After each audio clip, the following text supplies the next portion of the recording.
right before the trial, the FBI got back with the DA's office with evidence of a fiber found on the passenger seat of Alexander's Suburban. And that fiber matched the outfit that she was wearing when she was murdered. On a quiet April night in Texas, 17-year-old Bridget Frisbee disappeared without a trace. Her father thought she had slept over at a friend's house until she didn't return home the next morning. After hours of desperate searching, a horrific discovery in the woods soon shocked the community. As investigators dug deeper, they uncovered a tangled chain of events, a story of betrayed trust, revealed secrets, and a horrific crime that began weeks earlier. Who was responsible for Bridget's fate?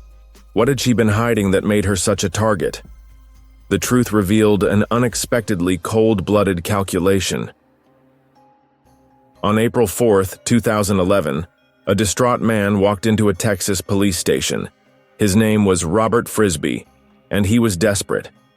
His 17-year-old daughter, Bridget Randall Frisbee, had gone missing. Robert wasn't too worried at first. He thought Bridget had been sleeping over at a friend's house, something she had done before. But when morning came and there was still no sign of her, fear set in. He called her repeatedly, hoping for a response, but her phone never went unanswered. Something was wrong. With no other options, Robert turned to the police, hoping they could help him find his daughter. Bridget was born on December 17, 1993. Not much is known about her first few years of life, as she spent her childhood in an orphanage. But at 18 months old, she was adopted by Catherine Randall Frisbee and Robert Frisbee. From that moment on, they were her parents. Not just foster parents, but real, loving guardians. Bridget was a lively, energetic, curious girl. She loved poetry, drawing, and riding horses. But life wasn't always kind to her. At the age of 6, she experienced a devastating tragedy. Her mother, Catherine Frisbee, died after a long illness. She was only 49 years old. Her death devastated both Bridget and Robert. From that point on, Robert did his best to care for his daughter and make sure she was happy after the loss. The father and daughter maintained a warm, trusting relationship. But as Bridget grew older, her rebellious side began to emerge. On the night of April 3, 2011, a group of teenagers were riding their dirt bikes through a wooded area outside of Katy, Texas. Something unusual caught her attention: a dark figure on the ground between the trees. Out of curiosity and caution, they stopped and approached. What they found was shocking. A young woman lay motionless on the forest floor. Her body had obviously been there for a long time. She was dead, and the young people panicked and immediately called 911. When police arrived on the scene, they quickly determined that this was not an accident but murder. But there was a problem. The young woman had no identification with her. Who was she? Why was she there? Who killed her? Investigators estimated the victim's age to be around 20 years old. But when her body was examined, the true horror was revealed. There was a gunshot wound in the back of the head. The bullet had been fired through the forehead. A 9mm shell casing was found nearby, the only clue left by the killer. But that's not all. A few meters away from the body, investigators noticed something else: a small hole in the ground. Someone had dug up the soil recently, but why? Did it have anything to do with the murder? Or was it a coincidence? The police needed answers as soon as possible. The first clue: mysterious shootings at night. The crime scene was located in a quiet wooded area, and the news of the brutal murder caused great fear in the community. Investigators went door to door, hoping that someone had seen or heard something unusual. At first, no one reported anything suspicious. But then a resident came forward with a shocking detail. She remembered being in the garden with some friends around 2 or 3 in the morning when they heard a loud noise. It sounded like a gunshot. They didn't think much of it at the time. No one called the police. But now, when she discovers the body found nearby, the memory sends a chill down her spine. This statement brought the first breakthrough to the investigators. They were now able to time the murder to between 2 and 3 a.m. But one crucial question remained: who was the victim? The next day, April 4th, 2011, Robert Frisbee showed up at the police station looking for his daughter. When he mentioned that his 17-year-old daughter, Bridget, was missing, investigators felt a chilling sense of dread. Something was wrong. Bridget's description matched that of the unknown victim found in the woods. Robert saw photos of the crime scene. When he saw the lifeless body, his world came crashing down. The girl in the photos was Bridget. His daughter was missing. She had been murdered in cold blood. That was just the beginning. What investigators discovered next revealed an intricate web of betrayal, revenge, and a shocking connection to another violent crime. Who killed Bridget Frisbee, and why? The answer was more sinister than anyone could have imagined. The investigation continues. The loss of his daughter had torn his world apart. Robert Frisbee tried to remember when he last saw Bridget alive. It was April 2nd, 2011. That day, Robert had bought his daughter a brand new rave outfit, a teal faux fur skirt, matching leggings, and a crop top. She was really looking forward to the event. That evening, her friend Kendall Sudo was coming over for dinner. The two teens wanted to go to the rave together, so Robert drove them to the party later that night. But when they arrived, the venue was closed. The event was canceled. At around 10 p.m., they returned home disappointed. Kendall's car wasn't expected to pick him up until midnight, so he and Bridget decided to watch a movie together while they waited. Robert, ever the caring father, went to bed and set his alarm for midnight. He wanted to make sure the house was locked after Kendall left. When he woke up in the middle of the night, Bridget told him that Kendall's car hadn't arrived yet. Nothing seemed out of the ordinary at this point. But at 3 a.m., Robert woke up again and saw that something was very wrong. The back door and garage door were both open. He immediately locked the door. He didn't want Bridget to elope unnoticed. That's when he noticed something else. His phone was missing. Robert had recently confiscated Bridget's phone, which meant she must have sneaked out with it. Concerned, he called her number, hoping she would answer. No one answered. He even tried to track the phone's GPS location, but there was no signal. Robert had no choice but to wait, hoping Bridget would come home. Daybreak came. She wasn't there. Panic spread.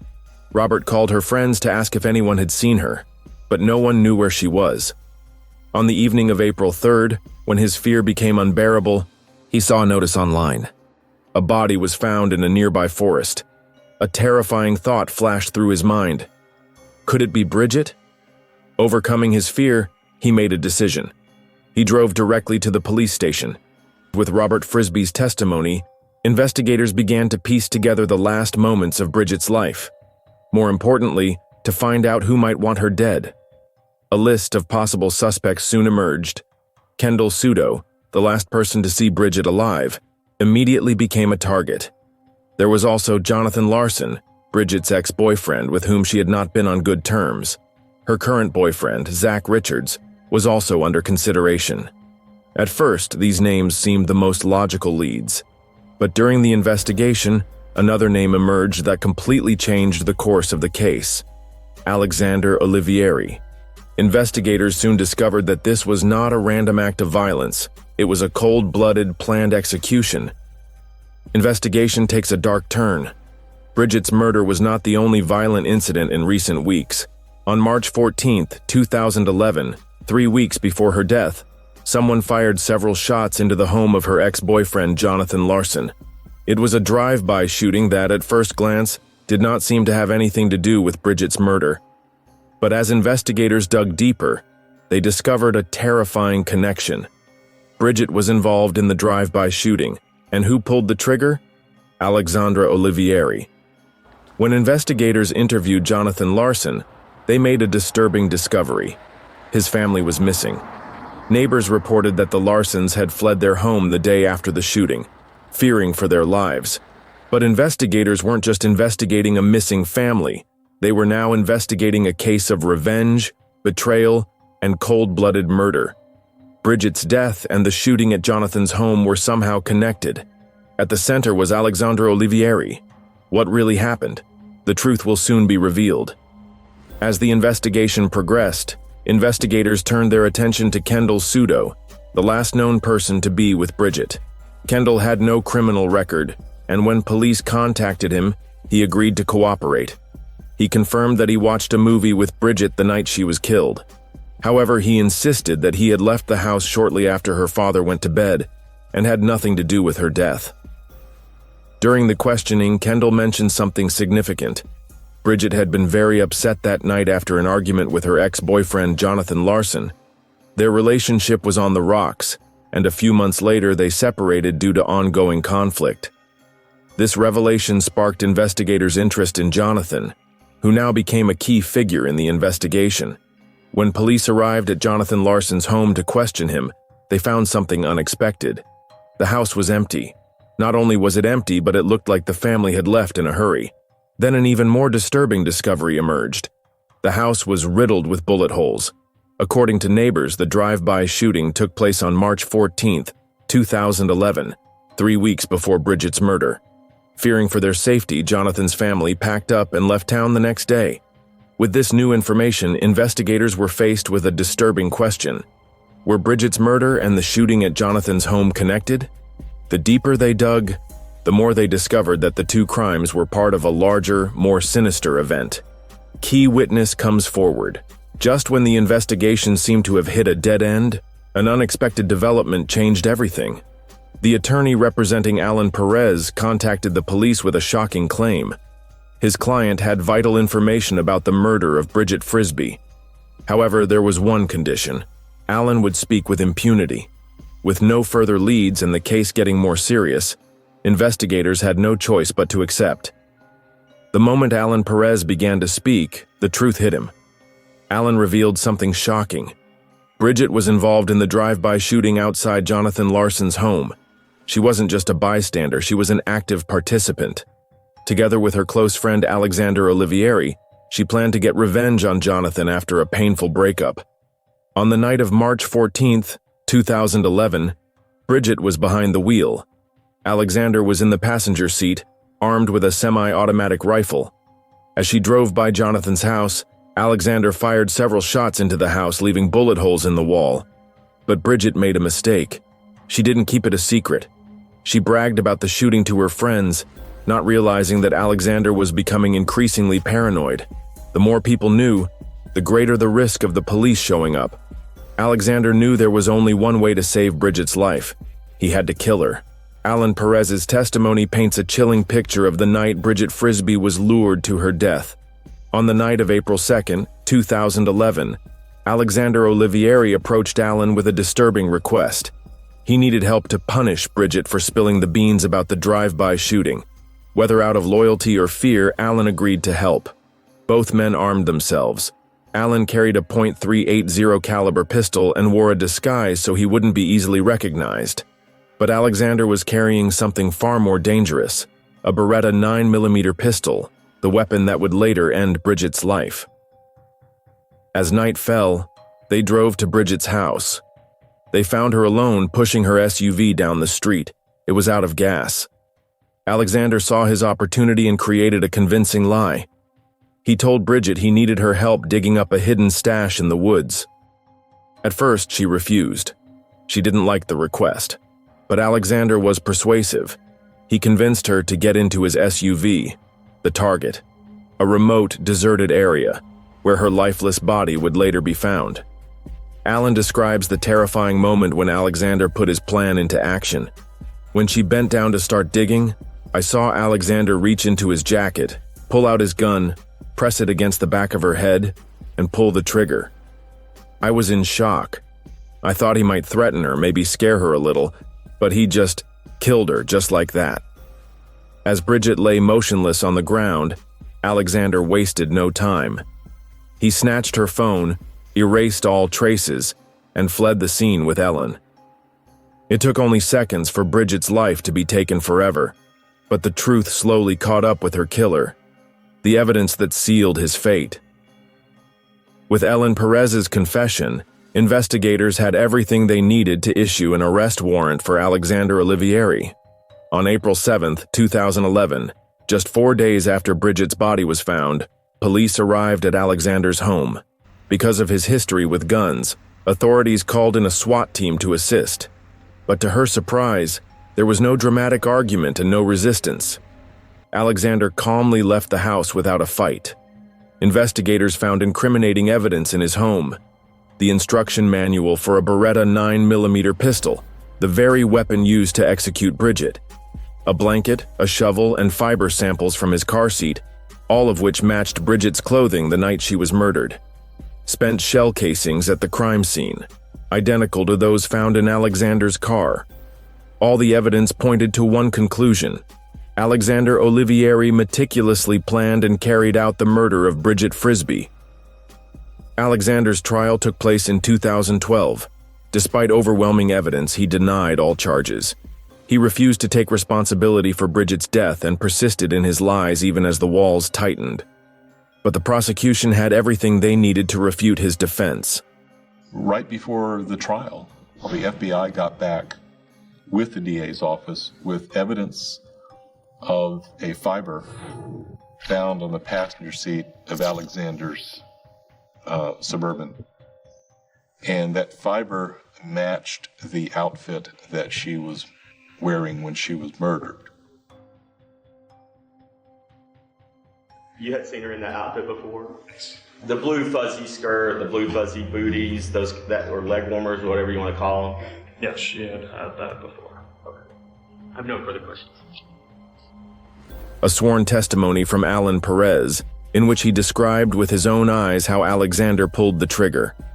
A 2010 YouTube video in which Alexander boasted about his 9mm Beretta pistol, the same gun that killed Bridget, and a credit card statement from Robert Frisbee, proving that Bridget's clothes were purchased on the day of her murder.